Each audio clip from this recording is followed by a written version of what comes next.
So we have to give this a sync. Sweet. How you guys doing? Great.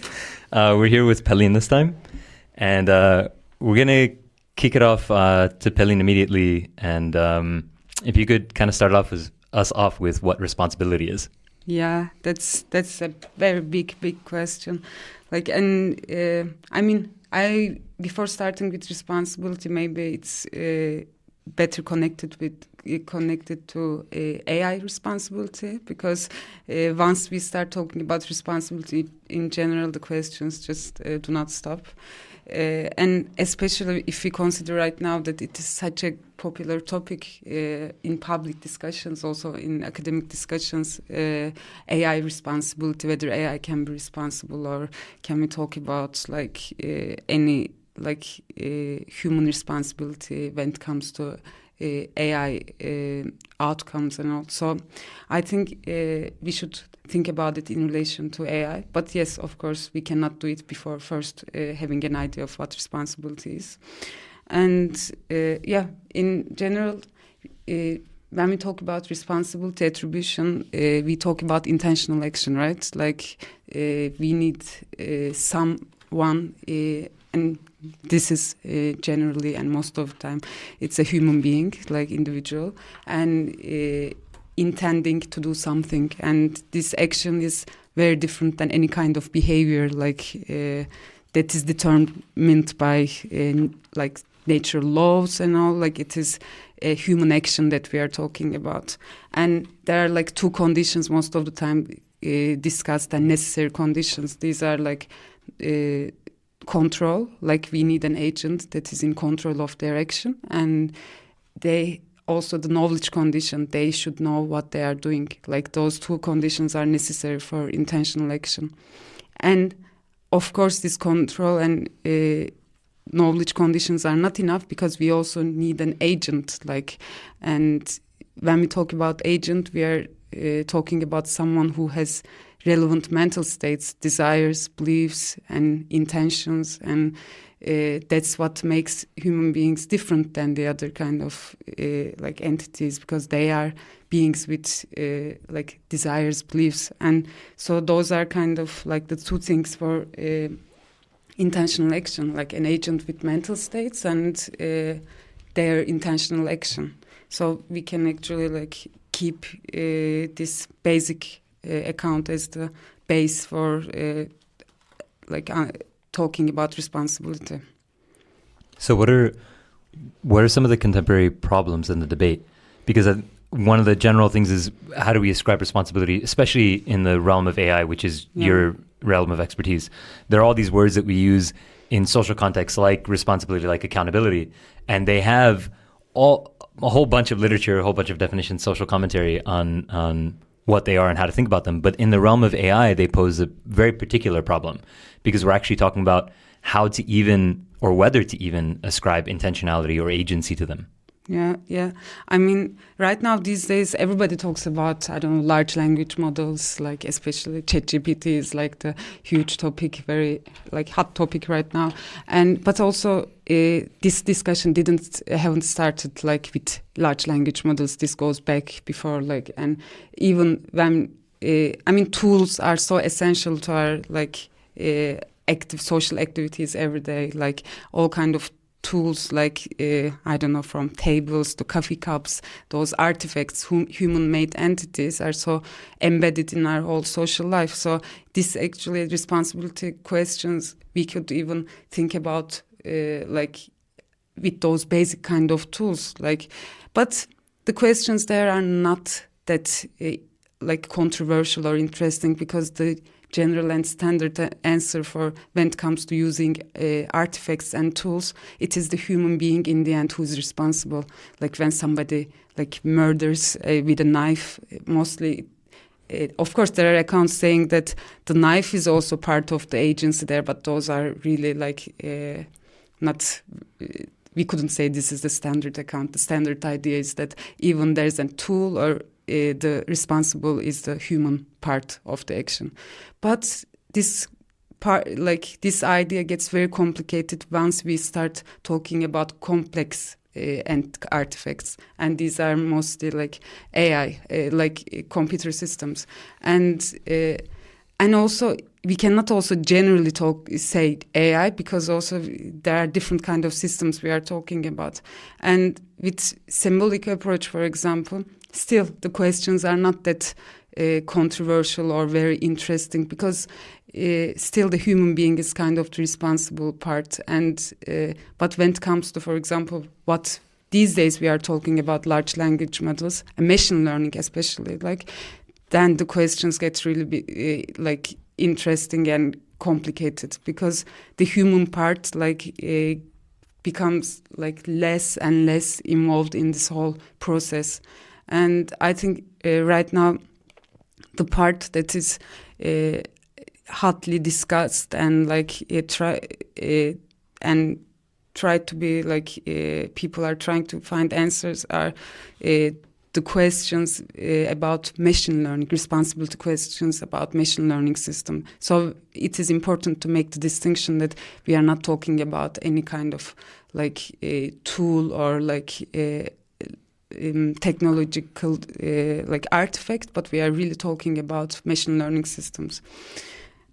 Yeah, I can jump in there just to get a little bit more of info on that as well. Is found it interesting that when you're defining agent, you said that the agent has mental states. Yeah, and that goes a little bit. Well, I had lectures on artificial intelligence, and everything's called an agent, right? An agent is something that can act, and even in some research on cognitive science, you have infants or like any subject watching a video or where they see agents. Those agents do not have mental states, but we attribute mental states to them, right? So your definition of agent, well, that is what you said before. For the attribution of intention, you have to have control and knowledge, which I think agents that can act have and can have, but they do not need to have mental states. And you put this prerequisite there.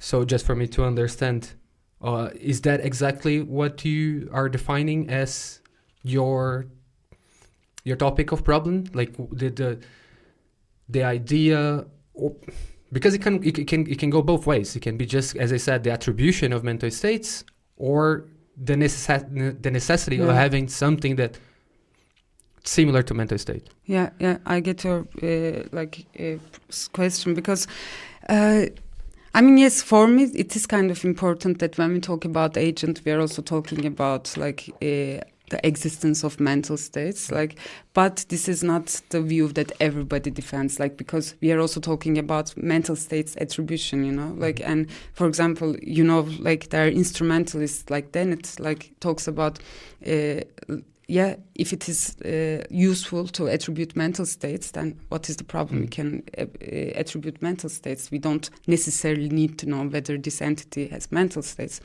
But I don't know, I have doubts about that. And since I'm trying to like really take the standard account, like kind of, especially like in philosophy at least, like the standard account is really for agency is someone like with mental states. Okay. But I agree, this is not a view that, especially in different disciplines and all, maybe this is not the standard, and that it comes with different problems also. But I need to have some kind of an account of agency, and I kind of like rely on this idea. I see. Yeah, that's definitely fair. Because the way I deal with agency is much more broad. Yeah. Especially because I deal with biological agents in general. And then ascribing the storage of information like a bacterium would be an agent that I would deal with philosophically. So that's, but... In philosophy, it's very anthropocentric. Like, it's really agency is all about human beings. In ethics, because, you know, agency discussions are related to responsibility discussions, and it is related to also ethics. And it has been, like, for the longest time, it was focused on human beings, like individuals, rational being who is acting and thinking and who has ends that they want to achieve and who knows what they mean means is to achieve those ends. Like, so mental states kind of naturally comes into picture in this way. So yeah, it's good to, I think, consider other perspectives, but I think like the standard in philosophy right now is maybe not right now actually, because it was, but with the artificial intelligence and all, maybe this idea of agency is also changing. So, but at least this was how it was, like agency, like with human beings. Like it makes sense for me that you create a much narrow field to investigate. But at the same time, I see that maybe you can exclude some things involved on the attribution of responsibility to something that can be seen as an agent when we get to, for example, function. So some things have functions, right? Yeah. The functions are designed by someone else. And do you know that it's horrible phrase, but we probably heard it like just guns don't kill people, people kill people. So there is the gun has a function, right? It's not an agent, but it's an object, it's an artifact there is a function on it, that it was designed for that thing. And then what this phrase does is just like misattribute what is the outcome of using a gun. And I don't know what you think about that, but I understand. Just like, I think it's actually quite neat that you put a boundaries there and say like, well, we are looking for things that think or can produce something like thought or intentionality. Intentionality. Yeah, I mean, you actually made a good point. Like maybe not what is needed could be not the real existence of internal mental states, but just the idea of that. We can attribute mental states. Like maybe this could be already enough. Okay. So yeah, maybe it's better even like to leave it a bit open, and because once you go with we need someone that has internal mental states, you already like kind of close the doors for any kind of other agents, and that's not the greatest move, you're right? Yeah, I think you also have this issue where when we look at tools into machines, you have a tool, like you said, with a hammer, and the causal. There's no real causal gap. It's really clear what happens when an individual uses a hammer to hammer in a nail. But as machines become more complex, opacity gets put in terms of the causal mechanism. So if I have a lever and Guilherme makes the pulley at the top of a pulley, and I'm using the pulley, and the pulley top sort of breaks, and then a box falls and kills somebody. Now, there's an interesting problem because I'm using the pulley, but Guilherme is the one that makes the mechanism that broke, and so now all of a sudden there's opacity in terms of the causal mechanism. Yeah, I pulled it up, but there was some kind of faulty mechanism. And we do make legislation around things like this, and I think that's quite interesting. And as we get more complex AI, we get increasing amounts of opacity to the point where it's like, okay, well, I program something in, and if I have a machine learning, the machine is learning absent the human, it's teaching itself. Yeah. And so then you have a problem of, okay, well, is the individual at fault because they programmed the machine to learn, or is the machine at fault because it learns on its own? Yeah, this opacity problem actually, even we can think about it with basic tools, right? Like, and also, I mean, this idea that the difference between tools and machine, this goes back to like Hegel, Heidegger, like Marx talks about what machine is, how it's different than any kind of tool. Because when he says, for example, like a machine is not really replacing it is replacing the human being actually, like different than any other kind of tool. Tools are not replacing the agent or like the agent of the action, but what machine does is like replacing the human being or the individual who is the subject of the action. So, but the opacity part is even there, like before we talk about like advanced AI technologies, it's already there. So, yeah. Tell me more. Tell me what the problem is. Great. Yeah.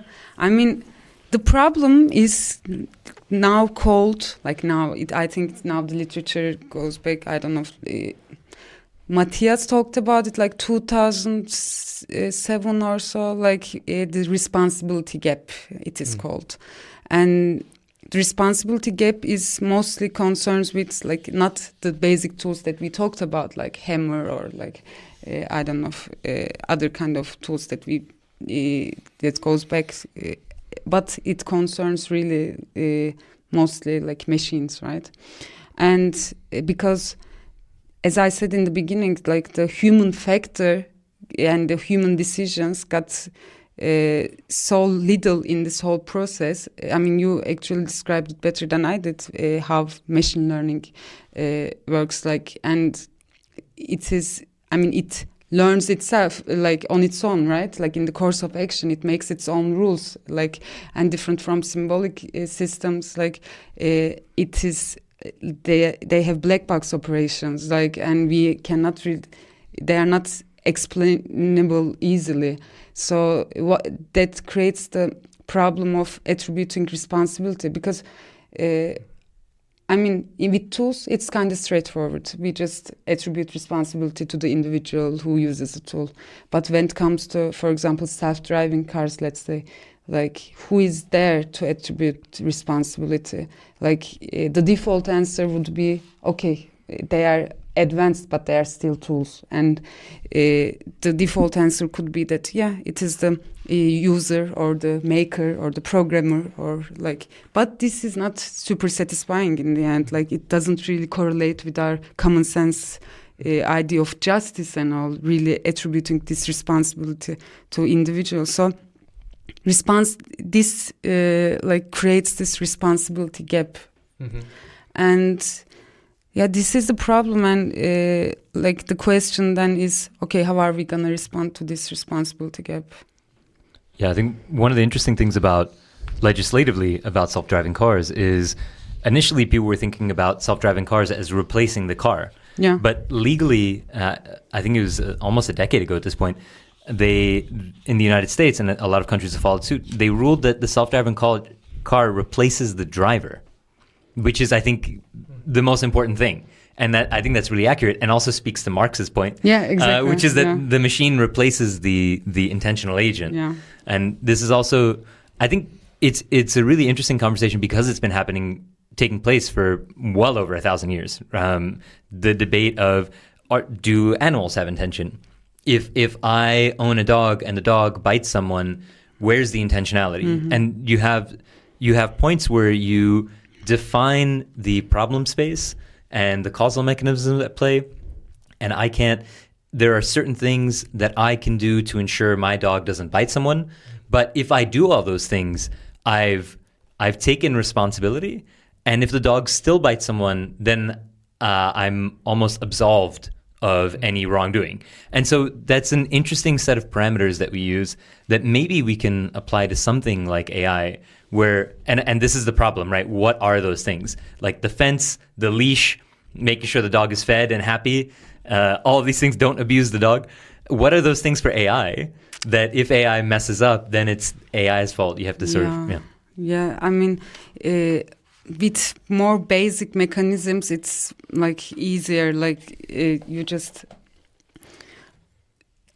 for example, when I say easier, I'm not even referring to those like Hammer or something. I'm also talking about this general idea of like the programmer, for example, like and there are, like with symbolic systems, it is more straightforward. Like the programmer, the coder is kind of responsible, but when it comes to like machine learning, what happens is it is more similar to your example. It is not really about programming or coding anymore, but it is more similar to creating something, as if you are new, emerging a new entity almost. And then the way you talk about their actions kind of changes. Like, I think there was a paper that's making a similarity between, I don't know, your parents' responsibility for their children, like, and it is kind of similar because you cannot. There's also this strange thing happening there. Once a child does something wrong, I mean, you cannot really attribute the responsibility to them, because let's say it is like 5 years old or something. They are not really capable of this knowledge, and like they are not fulfilling those conditions of intentional action so much. Their agency level is not that high as an adult. And so it is kind of similar, the situation when it comes to, for example, products like, I don't know, ChatGPT. Like, it is, you cannot ascribe the responsibility to them, because you cannot really talk about agency there. But the human part is like involved in this process, in the creation part. But if you think about parent and children, yeah, parent is also responsible, right? But the questions are getting difficult, and when it comes to what are you gonna do, like there are so many factors involved in this. I think, I agree with Owen, and I think I can see, at least I can conceive how you could do this translation, because what you're doing with the dog, it's creating the environment on which the dog it's going to develop further behavior. So the coder, the person that develops AI, to also to have to create the environment on which the tool develops itself. Mm-hmm. So the environment it's put there by someone. So I think, and I would like to hear your opinion on that what is most interesting here is how we connect responsibility with the capacity of an agent, in this case, to predict the outcome of their actions, being it creating the environment, or even like whatever you do, whatever action you do, we are kind of measuring the distance between how further or how well this person can predict. So you can raise a child, and there will be certain things that you can do to that child that will certainly lead the child to act in a certain way with certain amount of predictability. Yeah. And there are other things like the dog. Well, I gave all the kind of right environment for the dog to not bite people, and the dog did bite someone, and that was unpredictable. So what they're doing with the AI is just like, well, I did this too, I let it run, and I don't know what's going to happen. So I think that's maybe an interesting problem, right? Because there is a connection between responsibility and someone being able to predict what's the outcome. You are touching upon a great point, I think, because intentional action is also not completely about... Okay, it is about control and capacities for control and knowing, but there are also situations like independent of AI that we ascribe responsibility to individuals without the necessary conditions of control and knowledge. For example, it is better to give an example. Like we talk about implicit bias, for example. And what is tricky about implicit bias cases is that we have an individual and they act in a certain way, like discriminatory way towards a member of a group, and they are not aware of their behavior, and they are not fully controlled. So those conditions are not fully satisfied in this case. But we still ascribe to a certain level responsibility. It is not as same as intentional action, because in this case, implicitly biased behavior is not an intentional action, but still those are the cases that we ascribe responsibility. And what you say, this idea that foreseeing consequences, and this is also a factor. Like, yes, you do not have full control, you are not fully in control, but you have some kind of control about what could the product could lead to. And this is kind of important. Like, you cannot really ignore this part. Like, the individual or the maker who is responsible for creating this tool is also responsible for about foreseeing its outcomes. So this is a point that could be thought about more when ascribing responsibility. Let me push back on some things. So we have the prediction thing is interesting, right?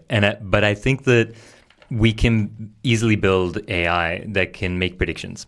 Like I can ask ChatGPT, what would happen if I knock something off the table? What would happen if I gave you a body and you accidentally knocked a cup off a table? I think there's something where AI can not just predict, we can use it, probe it, to not just predict physical outcomes, but also social outcomes. Mm-hmm. And I think that's really interesting. And I think one of the things that people are so interested with in things like ChatGPT is you can make it build social scenarios and it will give us really complex, nuanced interpretations of things. So that ability for prediction, I think, is less important than when we ascribe mental states to it. It can produce predictions as an output, right? But when we ascribe a mental state to it, we're like, okay, well, it has all of these complex cognitive capacities, and we're assuming that what it can produce is knowledge of its actions and knowledge of its outcomes. So that's a really interesting point. But one of my problems with something like intention is we create this ever tightening circle, right, of who is actually an intentional, aware, knowledgeable agent. Because children are not knowledgeable enough because they're not old enough. Mm-hmm. So then we cut off everybody who's under 18. And then if somebody can argue that they're not mentally stable, then it's like, okay, well, they don't have full intentionality. If somebody was intoxicated, they don't have full intentionality. If they were really upset, you have crimes committed in the heat of passion.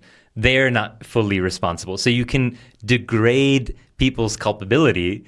And then it's like the only people that are truly responsible are between the ages of 18 and 75 in the middle of the day who've had caffeine and food and water. And it's this really weird space that we build where we and I think that's why, and we had spoken about this before, when we build legal structures, we look at the outcome. The outcome is prioritized over the intention. Mm-hmm. So if you commit murder, it's not whether or not you meant it. Murder is first, that's a priority, so you're guilty of murder, and then the intention is a secondary thing which may loosen the sentence a little bit, but the outcome is the most important. And I think that's a really interesting thing that we have to keep in mind when we look at AI, which is if there is harm, then we know that there is an issue, we need to address the issue specifically, and then we get to this interesting thing, which is what are the factors or the agents or the aspects of the problem that are actually responsible. And maybe you can go into that sort of 3-part responsibility solution of the responsibility gap. Mm-hmm. First, there was this part. Sorry, can you repeat the last thing you said? Because I had a great idea about it, like just the last 2 sentences. Yeah, before the 3-part responsibility gap. Yes. So just about how when we're looking at AI, we have to think about how we look. Just generally, we look at outcomes as the most important thing. Yes, because we can't know intentions or mental states. We try to deduce them, but we can know behavior. I can record your behavior. I'm recording your behavior now, but I'm not recording your mental state, and I, in a sense, cannot know it. It's an unknowable factor. But behavior is a knowable factor, so we default to that in all legal things. Yes, that's true. Like before going into this whole intentionality discussion or intentional action, first there's the outcome, right? The behavior and the harmful effects. Or it doesn't have to be harmful. We are mostly talking about harmful, but also there are responsibility is not only attributed when it comes to harm. But this is more like important part. That's why we mostly talk about harm, but also for the benefits we ascribe responsibility. And you first look at the outcome, and then you go backwards looking, like you look at the nature of the action, like, and what kind of an action is this? Is this an intentional action? If it is intentional, it's pretty straightforward and clear, right? Like you just ascribe responsibility to the agent of the intentional action. But with the responsibility gap we are talking about, this is, as we discussed already, it's not that clear who to ascribe this responsibility. And the default answer, as I said, is like seeing those machines as very similar to, like in the same category as simple tools. But then this would also come with some problems, because isn't it important, this kind of distinctions, like the distinction between a machine and tool? Because we are talking about autonomous machines, and autonomy is kind of important, and that's why if you treat them as any other kind of tool, you are missing on some distinctions that are important. And also, like, for example, I think it's better to talk about some concrete examples. Like, it doesn't really satisfy our idea of justice, or maybe not justice, but for example, this AlphaGo Go player, computer bot, and really, let's just give some intuitive answers to that. Like, when it wins a game, what do we think? Who wins the game? In this Go, who is? Really, is it Who's the case? Exactly, Yeah. who is the Go player that won the game? And I don't know. What would you think? What would be your first answer, for example? Yeah, that's a hard thing to say. Mm-hmm. Right. It's difficult because, especially with, and I think this just a side tangent with something like Go, because intuition is such a strong part of the game. People are doing what the machine did, which is the only way to get better is to play so many times that you have an intuition about it. And that's to me, one of the most interesting things about Go as opposed to the chess bot is that we built something with intuition, in a sense, that the output is intuition, because it beats somebody at Go with moves that it could only produce because it saw everything. And it did something where the human lifespan's just not long enough to watch whatever it was, billions of games. And that's an interesting sort of thing where the human agent has an intention to win. The Go AlphaGo doesn't have an intention to win. No. So he didn't. Yeah, in the end. Yeah, I think it probably outmaneuvered, but it didn't do so with the intention to win, and that's a really interesting thing. And then would you call that win? Yeah, would you even call that playing? Did you call it? Yeah. Did it even play Go? And that to me is probably one of the most interesting questions. You didn't play it. Yeah, that's true. But then if the Go champion was intoxicated and it was late at night and we found out that he had a brain tumor, then we could also not ascribe intentionality to him either in a legal framework, because all of a sudden we have all these contingencies for legal responsibility, for culpability. We'd say, oh, well, there are caveats on his agency or his intentionality. And I think that's a very strange thing. Yeah. Yeah, I don't know. I was pushing back still on the thing with the prediction before, because what I meant before was the prediction on an intentional agent side, and then you push back with the intention, with the prediction of the machine itself, which I think would look more similar to what you're describing about the Go. I don't know exactly, without the intention to predict, if there is anything to be said about that. But when you talk about the dog owner or the programmer, the intention to create an environment and your responsibility to predict what the outcome of that environment will be is responsibility, right? So, and that comes with knowledge as well. It's just so that's what I was still thinking about, but I think you the thing with the Go, it's super interesting, because I haven't thought about that in that way, actually. Yeah, because once you talk about harmful effects, it's kind of I don't know, the answers got somehow a bit easier. But once you talk about, like, for example, who wins the game, or then it's, I don't know, I think the benefit part is even more complicated when it comes to ascribing responsibility. But going back to this default answer of instrumentalism, saying that it is the human being and that is responsible, either the user or the programmer or the maker, or manufacturer. Also, there are many factors in this human part. It's not really, we are talking about one person making something. So, but let's not go into this huge discussion who is the maker and who is the responsible, the human part. But another worry about this idea is that if we keep blaming individuals, or let's say the programmer, for example, or the creator for like, I don't know, ChatGPT, let's say, or a chatbot that we are talking about, then this also comes with the worry that technological innovations could also be restricted in a way, because in the end, these people are not like making those products with the aim of like making them harmful or like. So in the end, if we keep blaming individuals for this, so I don't know, like the programmer or the maker could be also like say in the end, you know what, if I am gonna get the blame for this thing that I cannot even foresee its like future outcomes, I'm not gonna be doing anything similar to that anymore. Like also it could be a positive thing. Maybe people would think more about releasing such products before like, because they would consider the blame that they could be attributed in the end. So in the end, people would be more cautious about it. So I don't know what is the which part is bigger, the positive or negative. But the instrumentalist view definitely comes with some drawbacks there. Yeah, there's an interesting thing where the user can also bear some responsibility if we build the right safeguards.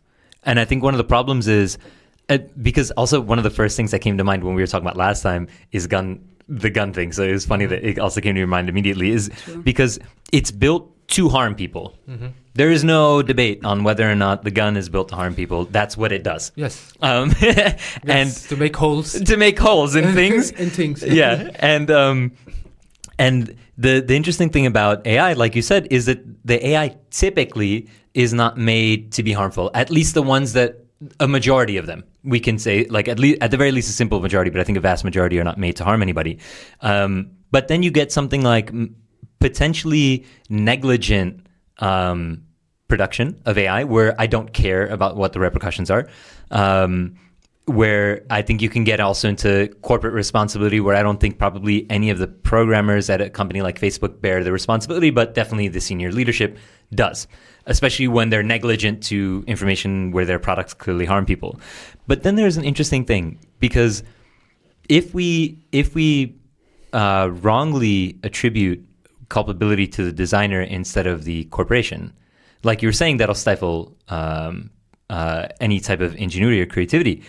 But if we were to create something like systems where people know that they're engaging in an environment where there are risks, then there's something interesting. People don't always engage with the dark web because they know there are risks. But also, when you look at things like alcohol, people produce alcohol. It's not produced for a negative reason, although sometimes marketing campaigns are very negative. Again, you can blame the corporation. But alcohol use, you know what you're getting into. It's the same thing with tobacco use, where the messaging around the product we can argue is malicious. I would argue that. But the product itself is not malicious. And so that's an interesting thing where maybe it requires a balance of regulating the product to the right degree, but then also creating systems where the agents are not by default exposed. Because right now, where children are by default exposed to Instagram, there's no TikTok, there's no way to shield them from it. Yeah, I think you're absolutely right. Like the user part is somehow, even in this instrumentalist picture, like they don't say it is only the makers responsible or something. They also say, yeah, users or makers, like the human part. But users part is in many concrete cases are so obvious. Like we also talked before about this, for example, chatbot Tay, like it was years ago. It's a Twitter chatbot, and it started to make racist comments, and it became like a bigot, and but it was not made for this, like because of the interactions with the users, like it turned out to be like that. So in this case, it is somehow like the intuitive answer is more like, okay, also what Microsoft said, like, you know, this is not our fault. I mean, of course they are going to say this, but it also makes sense that it is the users actually who abused like the chatbot. So yeah, there's something there when you are releasing such a product. You have to kind of know this goes back actually what you said before, like you have to kind of know the environment that you are releasing into this, you are releasing this product into, like, because it could have been foreseen, no? Like this chatbot, Twitter users and all. I mean, this was not out of nowhere that happened. So in the end, yes, there are many cases that users are also responsible. But even in those cases, like the programmer or engineer is kind of could be seen as the responsible. Yeah, I would go in that direction as well. I think there is a fine line of blaming the victim there. Yeah. And we know where that leads to. And it was this, how is it called? It's a chatbot that's supposed to be your girlfriend or boyfriend. I forgot the name now. It's a Replica or something like this. Not sponsored. So and it's interesting how it seems that it preys on people's insecurities and fragile mental states, and just like, does the person that get into it knows what they're getting into? If they are kind of a susceptible kind of state, so it's more, well, it's I think it's a fine balance. I think there is a gray area there. It's blaming the victim. It's I would be more prone to put the weight on the side that has the resources to really go after a good way to predict the outcomes of the environment or the product that they're putting in the environment. I think that's what I would go for. Yeah. I think, we kind of agree that this whole idea of predicting the outcome is important. Yeah, ironing out contingencies so that people can't hide behind the fact that they didn't know, but actually enforcing something like negligence. And you get this big problem where when we see government regulations, sometimes it's so costly to enact these regulations. Like there was a series of regulations recently where Google had to conform to certain regulatory standards, which is great. The cost of those regulatory standards was $100 million. Nothing for Google. But, and yes, part of the cost is because of the scale of Google, but this was just a very expensive thing to try to implement, regardless of the size. And so you get this problem where, are we going to expedite moves toward monopoly purely because the only people who can adhere by the standards are large corporations? And so you have this problem where when we build in systems which make people more accountable, we also have to strip the larger corporations of some of their sort of full integrations, where we can say, okay, this is very costly, but this is also then something you in turn have to provide to the rest of the industry. And there you get these interesting sort of things where you have a lot of hands making a lot of components to the structure, which are not no longer proprietary. I think that's an interesting thing, because I was thinking about the strategic ignorance and things like that. So how would you separate what is negligence from non-knowledge? Right? Because in touching on what Owen just said, like, how do you know that someone made enough to acquire the necessary information? How do you measure? Okay, you are a big company, you put like billions on that research to know what's going to happen, what's going to be the outcome of this tool that you're putting in the market. And this other one doesn't have so much money, but it did everything that it could. I don't know, like how would you... I think these problems, or questions, are very complicated. Like, especially this negligence and knowledge. That there is some distinction, right? It's like they are different, but the negligence part creates this gray zone that it's really you cannot attribute as easily as you can do with like knowledge condition. But with negligence, it's like, I don't know, it is important, but also very difficult to pinpoint, and talk about responsibility there. But that definitely has a role there, important. But what it is, maybe I guess because I think about ignorance a lot because I think about beliefs a lot. Mm-hmm. But I typically view ignorance as an absence of a belief or an absence of knowledge. But then negligence, like ignorance is the umbrella category. Negligence is a subcategory of ignorance where it's an intention towards an absence of a belief or a knowledge. And so that, again, we have that really tricky problem of intention. But I think that's purely the defining subset of ignorance. So you have this ignorance in general is a problem because, was Microsoft able to foresee anything like problems with its chatbot? That's a really important thing, because then do we have an intention towards ignorance or a lack of intention towards ignorance? And with a small company, you get the reason why we tend towards large companies in general, why it's so successful in the general public, is they have to adhere to greater consumer standards. And we also think, well, their machines are probably safer and they have, more oversight and all these things, which isn't true always. I'd say in large part, a lot more of the unhealthy or unsafe foods or salmonella poisonings come from large food manufacturers rather than small ones. But there is this assumption, I know the brand, therefore it's going to be more safe. And at the very least, the government is going to hold them more accountable. So there's this assumption. And I think we have to break down those implicit assumptions in order to get to the heart of the problem with AI. Because am I going to trust my whole life, say I get a banking assistant that does all my banking or my taxes for me? That's a big chunk of my awareness, right? That I might outsource to an AI in 10 years.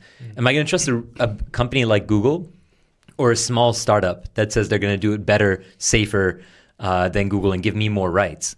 And probably the smaller company will be better. But there are going to be different sets of contingencies that each one can plan for. Yeah, I agree. No, I'm gonna go in the same direction. It's just exactly what I said, and with the tendency is just more competition of tools. So with more competition comes ways to make it cheaper, and ways to make it cheaper comes with less ways to be to predict the outcomes of, or like less resources employed on the prediction of the bad outcomes of your tool. So yes, one thing's fitting to the other, and at some point, people we won't need any kind of corporation so individuals are going to be able to build very, very, very complex AI tools by themselves. And then I think it's another ball game. One thing we didn't do, which maybe would be really useful, is what are sort of the two extreme positions, and then what's sort of the middle ground position in the contemporary debate? I was actually going to move on because I feel like we gave so much space to instrumentalists that we are being unfair to machine ethics that everybody is talking about. But before moving on, I just want to add something. Data, right? It is the most important thing when it comes to thinking about machines, like machine learning, and the data's. The sample you have is kind of what determines the outcome. And it matters so much who collects that data and who are those people? Are they cautious enough? Are they responsible enough? Or even the bigger problem, data itself is it could be problematic. Even though the person who the collecting part is okay, let's say, but the data itself could reflect the injustices in society, and that would result in AI having an unjust outcome. So the issue there is so deep with data that you're right. This whole idea of big companies, small companies, and the process of collecting data matters so much, but still it doesn't stop the problems. The problems do not stop there. So I am a bit pessimistic, I think, when it comes to thinking about how, how important the data is there, and how the social structures are already not well and good and just enough that in the end those systems are just reflecting what is already there. So somehow I ended this part a bit pessimistic note, but this is what I think. But yeah, the instrumentalist view is mostly that, and there are definitely worries. And the other view is machine ethics. Like, it is kind of popular right now. Like, and this also brings us to what we discussed, like before, this mental states. Is it really are they necessary for agency? Because they apparently ascribe some machine ethics is about ascribing responsibility to machines. And since I started the whole discussion with the idea that we need an agent with a mental states, how are they doing that? How, without having this agent with mental states, how are they ascribing responsibility to machines? So this is kind of a view more similar to instrumentalists in the sense of like Dennett that we talked, like just ascribing mental states for its usefulness, like, and not really being realistic about mental states there. And they are not looking for really a genuine moral agent there. They are really looking for functionally moral agent there. So the big questions of whether AI is conscious or whether AI has sentience, or like, these are not really so important for machine ethics people. Like, they are not very so much concerned about whether AI has mental states or not. They just see it from a very pragmatist perspective. Like, okay, if it is useful that we ascribe some moral agency to individuals, the AI, and so we should do it. Like, and if it is so obvious that there are cases that we cannot really hold responsible individuals, so maybe this is what we should do. Like, we should maybe blame machines for their outcomes. I don't know what to think about this idea. And you said that before. The problem is how that satisfies our sense of justice. This how does it do? Yeah, I think I'm trying to discover what is our sense of justice in those cases. That's why every time, because in most of the cases we kind of have, I don't know, with trolley problem or the others, like with ethical questions, there's kind of a clear intuition that is there that you could easily pinpoint or something. But with those cases, I'm not sure what is our common sense of justice there, because the instrumentalist view doesn't also like satisfy that. But the machine ethics, like attributing responsibility to that, I'm also not sure about that. I think that view is somehow the one that I'm the least sympathetic to. But I'm not sure. Maybe this could change. But the idea of like blaming machines or like attributing moral responsibility to machines, I don't know. Like, I'm not convinced. What do you think? No, I'm not convinced. I think that's a difficult route to go down. Yeah, just because we don't, it's so opaque. Even our understanding of our own intentionality and our own culpability is not clear cut. Where we debate these things in court, adding another set of problems is going to make it so much more complicated. And I think I guess I'm also a fatalist in the sense I think people will always default to the human agents. I think ironing out machine ethics is almost pointless unless we build a system of self-regulation. We build machine jurisprudence and an overarching council of AI that different people create, and then they analyze AI internally. You wanted to have a new legal system just for them, that they operate internally, and then they give us an output, and we're like, I agree with it or I don't agree with it.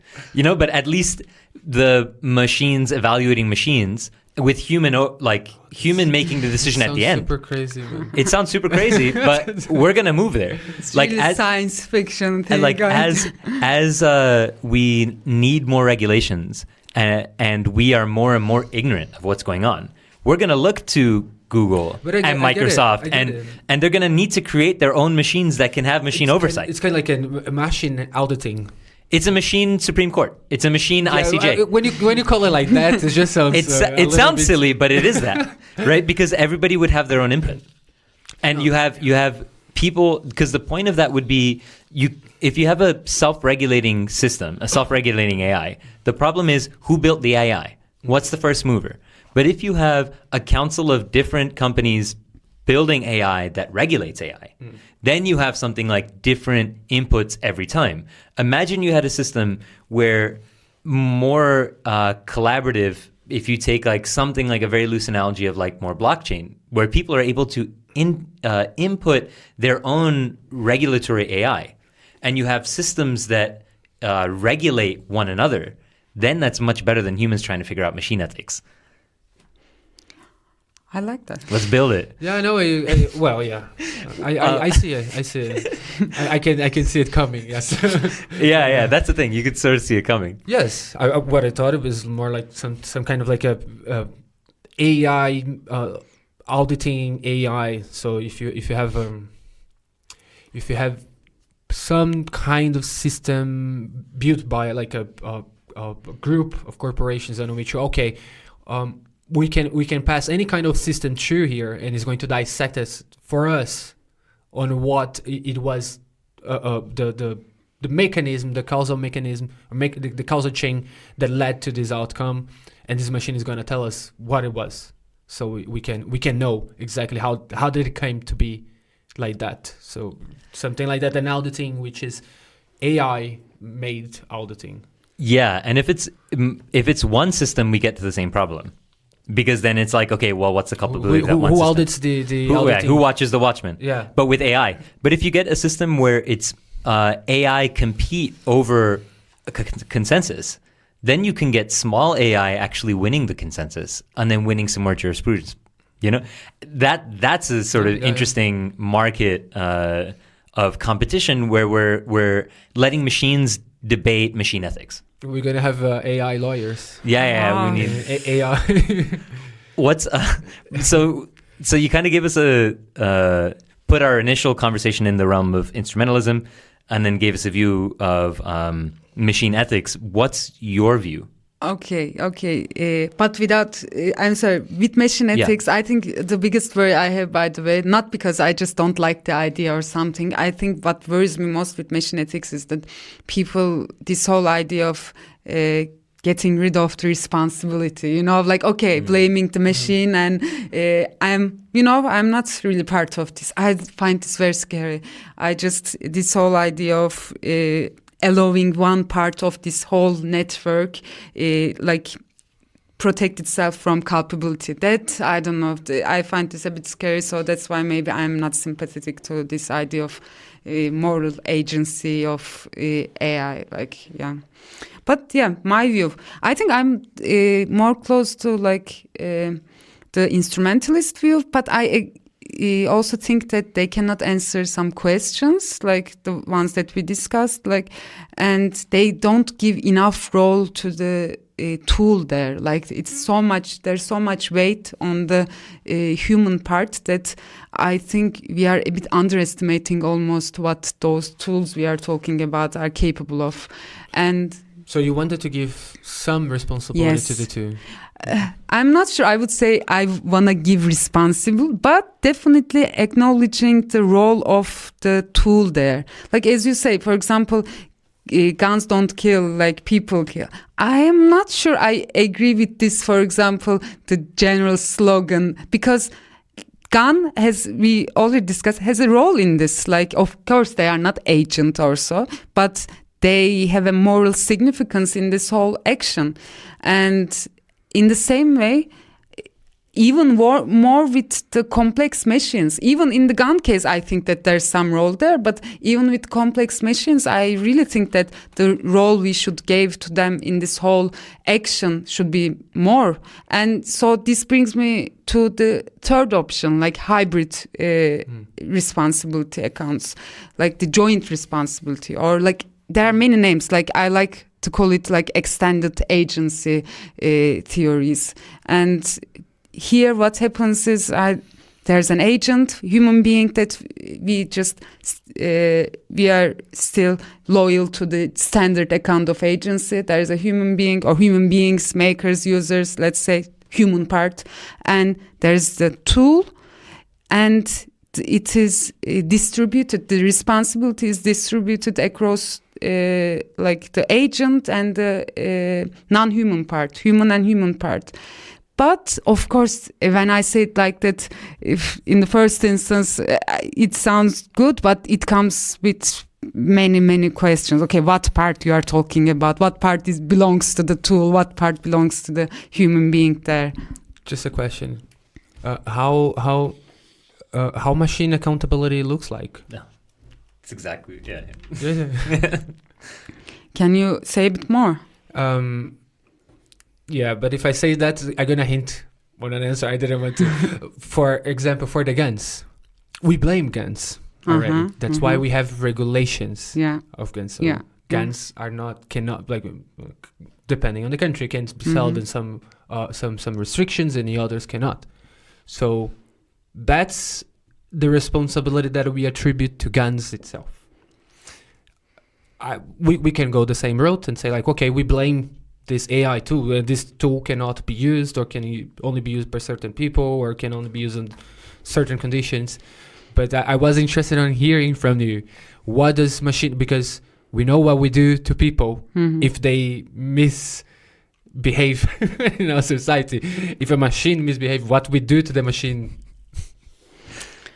I mean, with the gun situation, of course, like there is a role there that we acknowledge, but still the general idea is like not really the thinking that the gun has a like a moral responsibility there or something like that. It is still, we are through the artifact, we are kind of attributing responsibility to, for example, I don't know, legalizations or like those kind of processes, like distribution, manufacture, like the human part is still so much in this whole thing, like with that example.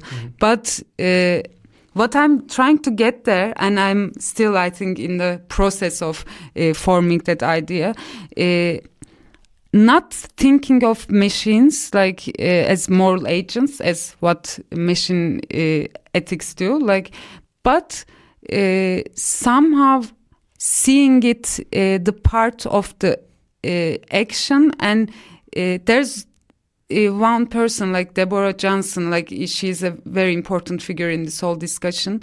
She, for example, says that, okay, they are not moral agents.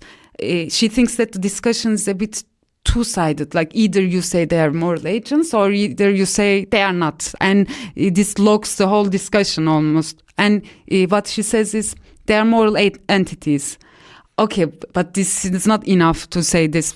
There is more to that, but somehow this is a good starting point, I see it. Like not attributing agency, but also like acknowledging the moral significance of these tools. But of course, there are many questions that comes with that, like, I mean, in the end, who is going to decide which part of the responsibility belongs to the tool? Or like, can we really, again, talking about, for example, blaming the tool or the machine there? Like, it is, the questions are, I think, very similar to the other two answers. The questions that are raised here also very similar. But in the end, the agency, I think, not neither in the tool or the human part, but together. And I think, at this starting point right now to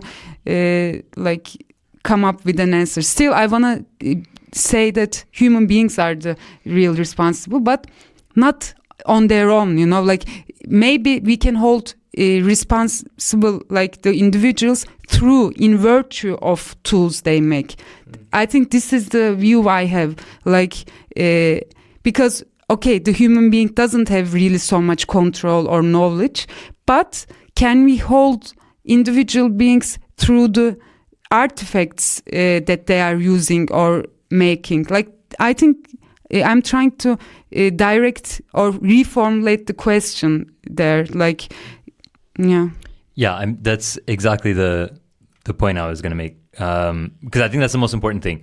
The reason why this conversation is important is because humans want accountability in general. If we didn't want accountability, it wouldn't matter. So when someone uses a gun to harm somebody else, what does the role of the tool look like in terms of accountability? If we just melt the gun down or put the gun in a box, nobody's happy. because we haven't done anything. So the tool represents the humans responsible for generating the tool.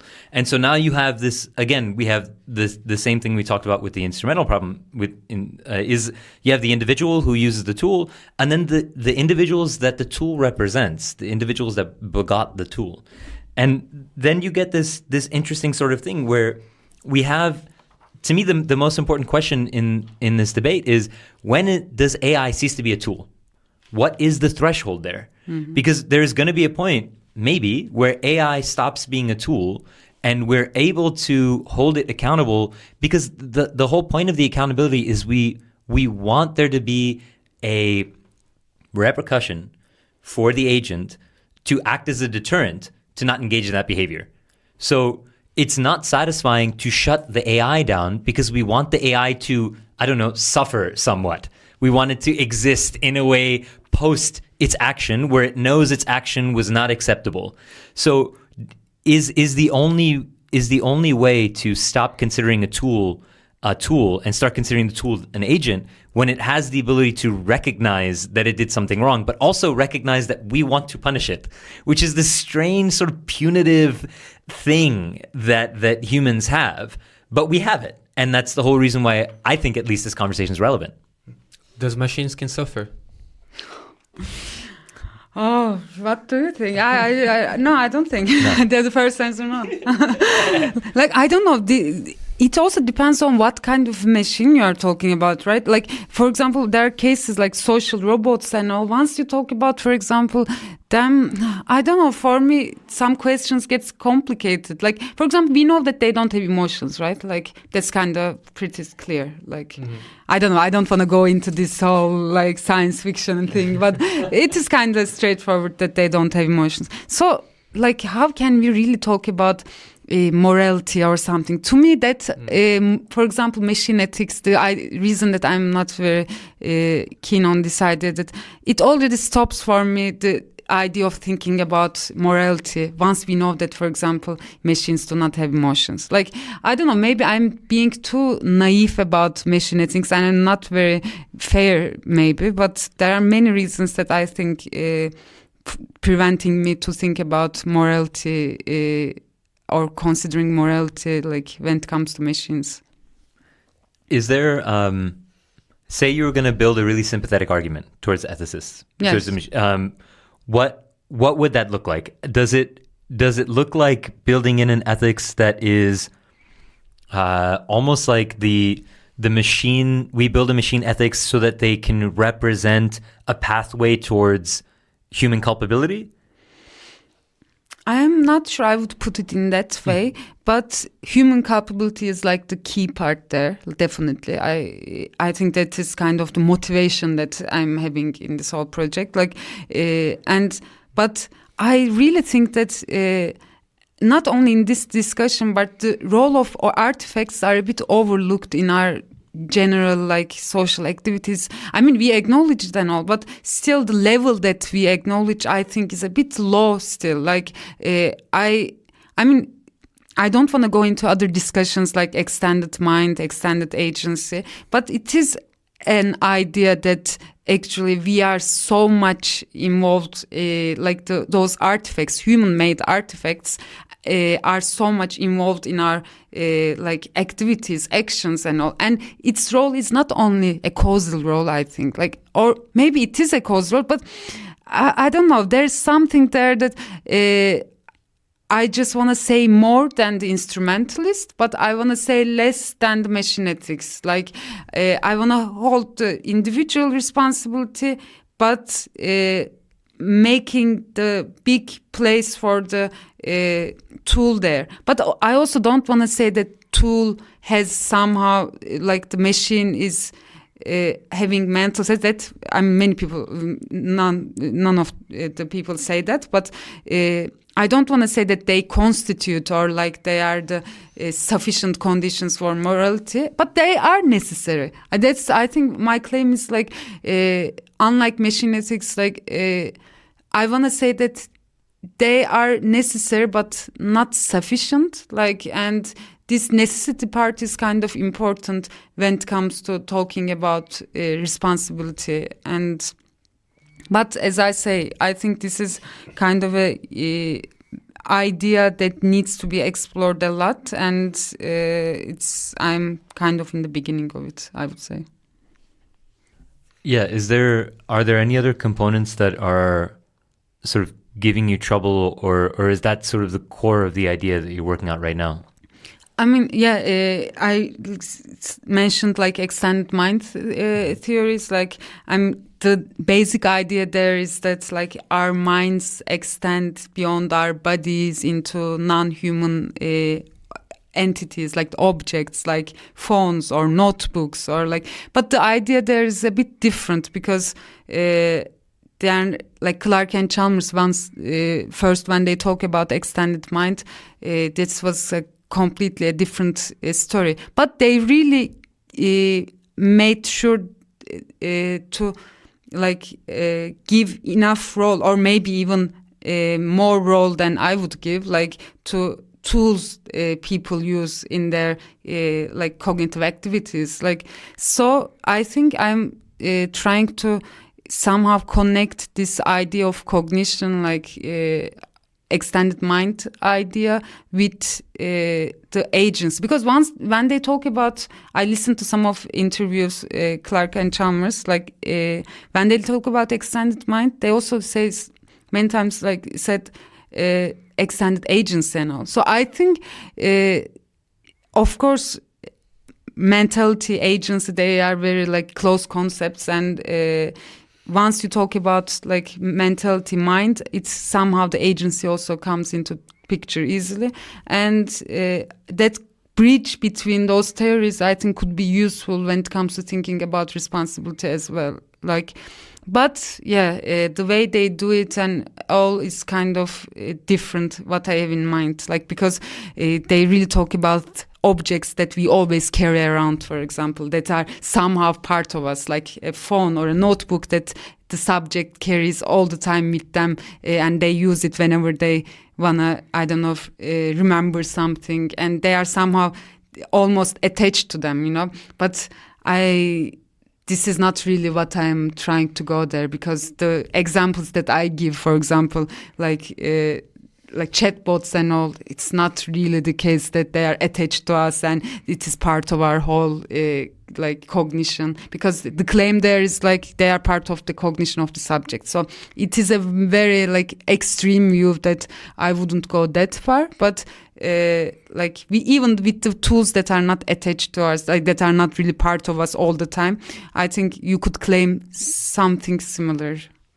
Yeah, I mean, the whole 4E umbrella, I think, is really important because it helps make sense of how cognition can emerge in such a complex way, and also sort of by virtue of doing that can allow us to look at the different cognitive capacities that we have, which is to extend and basically outsource some parts of our cognition to enhance our cognition.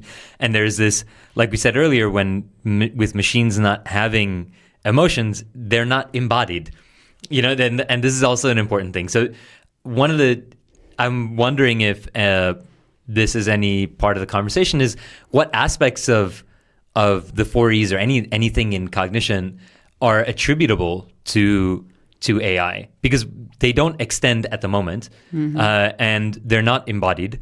You could make some case that like putting an AI in a robot might embody it in some sense, particularly if we build really complex pain sensations.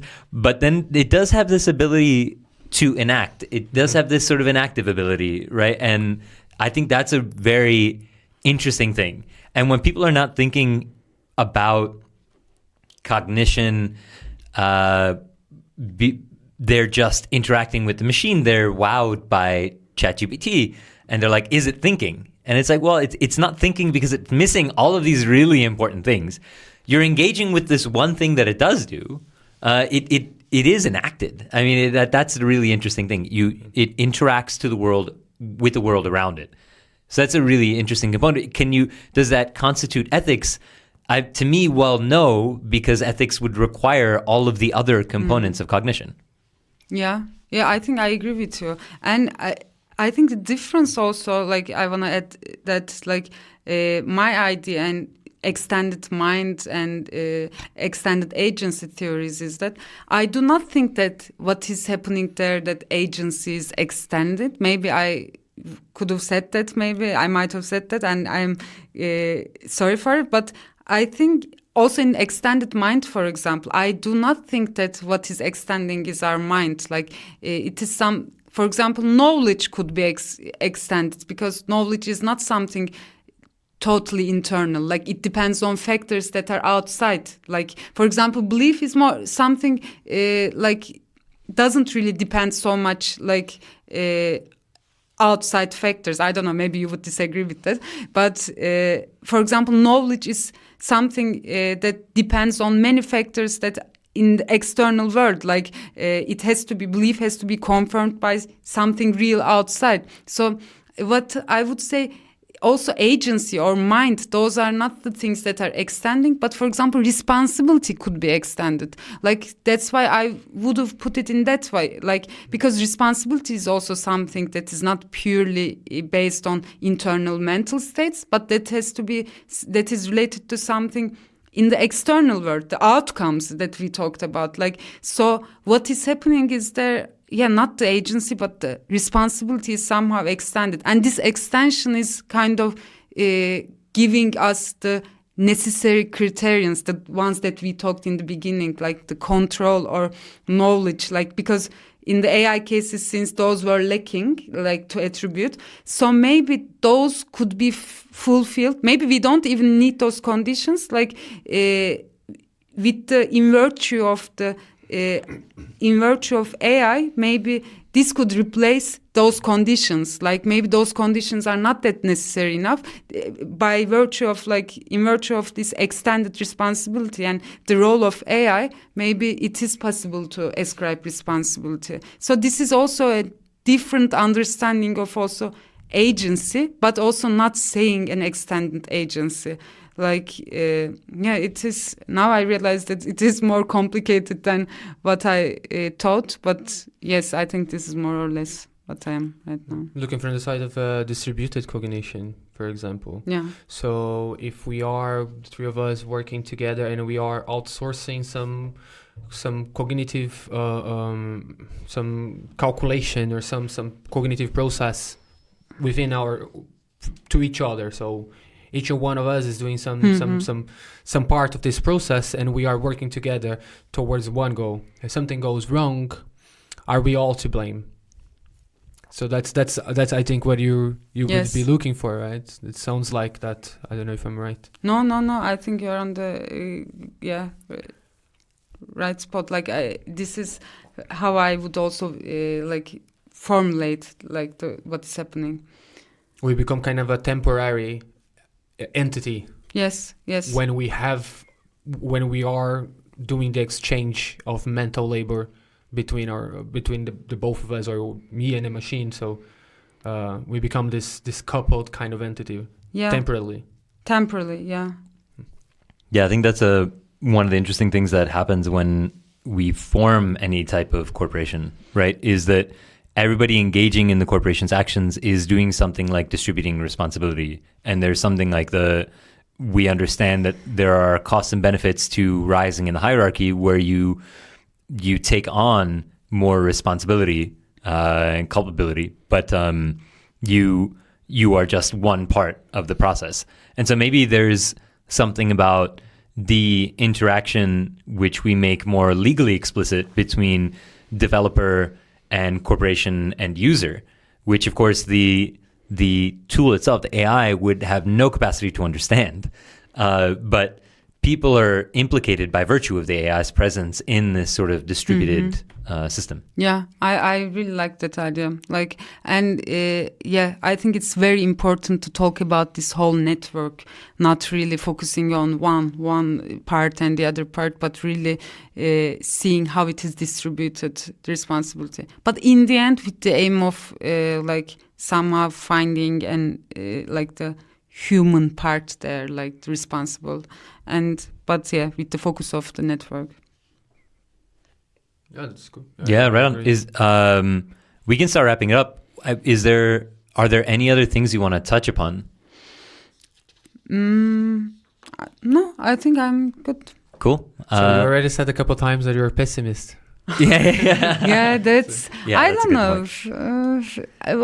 What do you think? I am kind of pessimist, I think, because of the issues that I talked, like the data and how it is so much dependent on data. Like I'm never I'm not so worried about the machines, but who owns the machines most of the time. Of course, So that's my worry. Yeah, basically. So for that, I am pessimist. I think the kind of technology that we are developing is going to get more concentrated in some hands as much as this kind of technology give more power to the same people. So I'm on the pessimist side as well.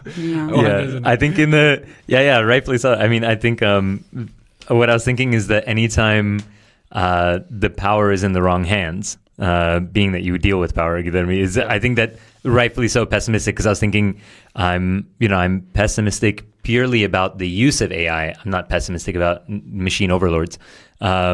I'm pessimistic about the use of AI and the use of robotics as machines of war.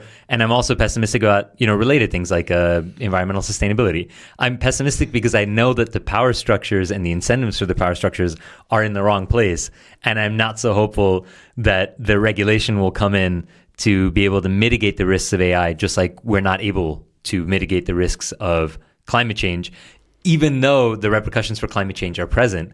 And the repercussions of advanced AI we're on the precipice of it. I don't think we haven't hit it in a real way where you have something like massive amounts of deaths caused by AI. We might get there because of negligence. But we are getting to the point where people are dying and suffering because of climate change, and still nothing happens. So I guess that's what makes me pessimistic for the same reasons. Yeah. I somehow want to say something good about. Please say something good. End up with something. Cheering up us. Robots are good. There's I guess also one of the interesting things about like family robots and robots in your public space, and there is a lot of good. And I guess one of the things about the stuff that you deal with is there are immediate applications for making people feel more safe with inviting robots into the home that are meant to take care of people. I'm thinking especially, obviously, elderly and people who need palliative care. I think these are great things, especially if they're sympathetic, or produce, produce something like sympathy. Yeah, because there's a debate on whether that's a good thing or a bad thing. If you have any opinions on it, feel free. I mean, this brings me back to what I said about emotions and machines. Like, I feel like without an idea of feeling of empathy or like those, I don't know, that somehow deep down makes me feel very worried. This whole idea of psychopathic robots, like I'm like, oh, okay, yeah, this, I don't know, how are we gonna even trust them? Like, I cannot trust anything that doesn't have emotions. Like, for me, this is kind of a red line almost. Yeah, this is Asimov's 3 rules of robotics. I mean, this is the iRobot story right out, which is we hope that the rules that we generate to constrain the behavior is sufficient to mitigate the risks of inviting them into our homes, because they will appear probably sympathetic. They never will be, but they will appear to be, and that is a very dangerous thing. The psychopathic robots are, and this is sort of a hubris. Are we capable to foresee enough to build the rules in such a way? And I think Asimov's rules are a good starting point, where we constrain the behavior of these machines such that we're okay giving them sympathetic traits? Or should they always be, here's the other sort of crazy thing is, even when they're just unsympathetic, faceless things that move around autonomously, we still ascribe human traits to them. Yeah. The vacuum robots. People name their vacuum robots. People have sympathy for the vacuum. It is the least human thing. It is a box that moves. Yeah. And people are like, oh, it moves seemingly of its own will. Therefore, it must be an agent. It sees that, like it's... And it fits in each other, right? The fact that we wanted to create robots that look like us, and that's super crazy for me. I know that there is a social component that they want the whole robot to fulfill, but it just sounds so. It is still puzzles me so much that we wanted to build a thing that looks like a primate. As is if this primate somehow special, the form of it, or like there is some stuff, but that still puzzles me. Why do you want to build a metal monkey if we have other ways to make new monkeys and it works? So I'm just puzzled by that. I don't know how we're about time, but I wanted to wrap up something with. I just wanted to know what does personally motivate you to pursue those questions. What's just like, what gets you there? What makes it personally interesting for like? Okay, I see.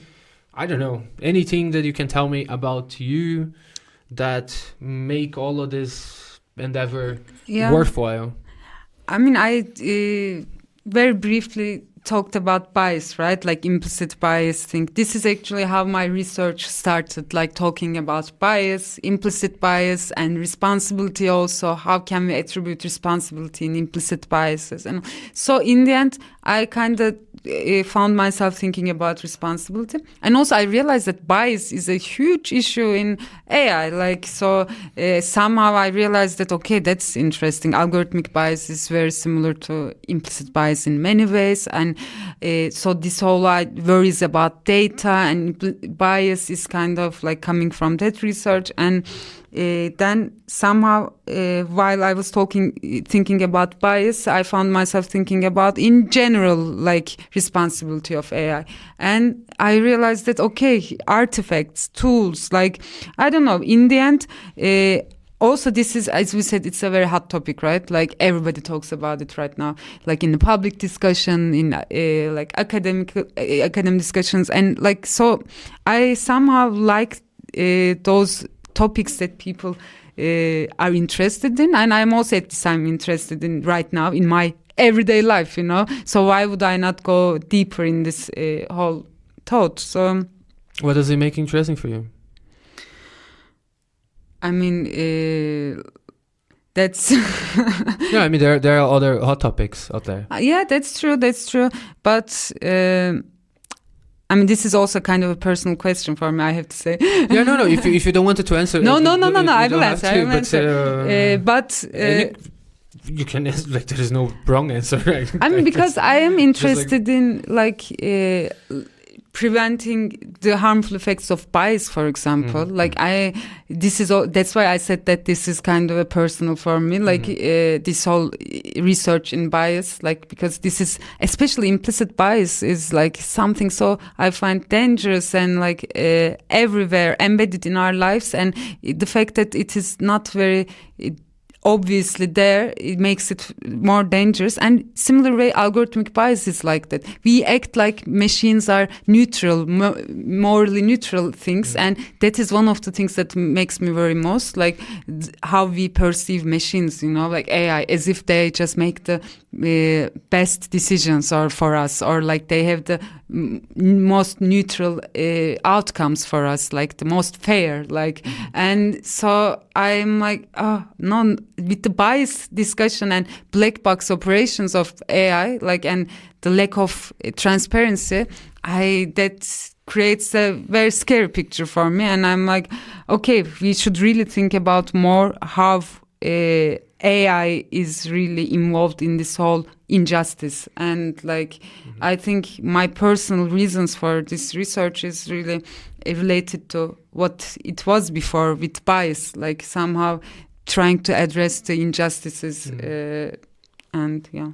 Cool. Yeah, I think that's a really beautiful thing, because we also, we mean like Guilherme and I, like there's the pursuit of knowledge, like the scientific and philosophical advancement, but there's a very strong, maybe arguably even the stronger one, is the ability to make use of human knowledge to build a more equitable world.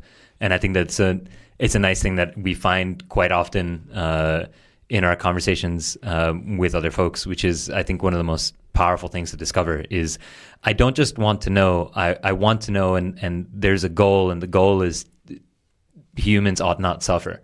And they not only ought not suffer, but also like ought to have a more equitable, charitable reality that they exist in. Yeah. I agree. Completely. Right on. So I guess we can end it there. Thank you so much. Thank you so Thank much you, for Pelin. inviting.